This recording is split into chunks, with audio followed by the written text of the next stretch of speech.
What's up mga kaboksingero? Gutom pa rin mga kaboksingero ang lion na si Munguia dahil tinalo ng haring si Canelo.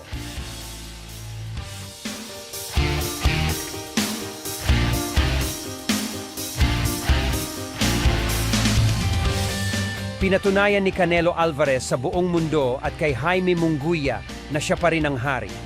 Ang 27-year-old volume puncher na si Munguia ay isang mabigat na hamon sa tumatandang kampiyon. Bit-bit ni Canelo ang kanyang karanasan, kahusayan sa depensa at eksaktong counter-punching para mabawasan ang opensibong lakas ni Munguia. Bagamat humigit ng 127 punches ang itinapon niya kay Canelo, si Munguia ay nakalanding ng 170 connecting punches na mas marami kisa 663 na itinapon. Habang si Canelo naman ay umabot sa 234 ang matagumpay na suntok sa 536 na itinapon.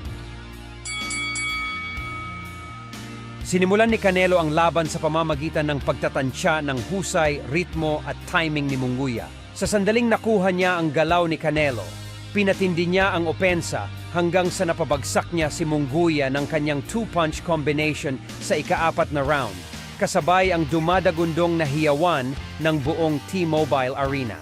Ito na ang naging turning point ng laban. Pinatibay ni Canelo ang kanyang dominasyon at panalo siya bawat round hanggang natapos ang laban. Sa post-fight press conference, sinabi ni Canelo na pakiramdam niya ay mabagal si Munguia at nakikita niya ang mga paparating na suntok kaya naiilagan niya ang mga ito. Kontrolado ni Canelo ang range at nahirapan si Munguia na tamaan siya. Sinabi ni Munguia na si Canelo ay may karanasan at kakayahan ng isang mahusay na kampiyon.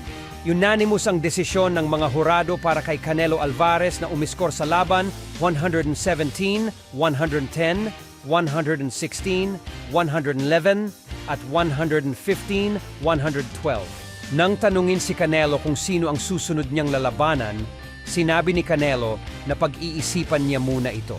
Nabanggit niya rin na nakamit na niya ang karapatang magdikta ng mga termino ng laban at kung sino at kailan niya gusto. Nang kulitin siya hinggil sa paglaban kay Benavides, sinabi niyang gagawin niya ito if the price is right.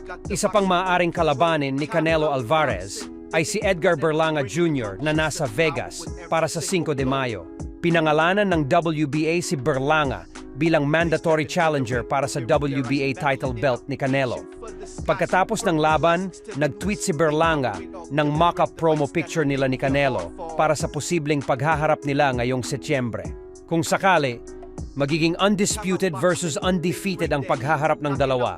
Si Berlanga ay kilala sa kanyang mabibigat na kamao na nagsimulang sumikat sa kanyang karera dahil sa 16 na sunod-sunod na first-round knockouts. Kamakailan lang ay tinalo niya si Padraig McCrory noong Pebrero 2024 sa pamamagitan ng technical knockout sa 6th round. So yan po ang ating latest update. Tune in lang po sa ating Time Out. Time Out Boxing. They show the fighters stories, their blood and their sweat, the dedication and sacrifice they never forget. From the weigh-ins to the final bells chime, Time Out Boxing captures every moment in time.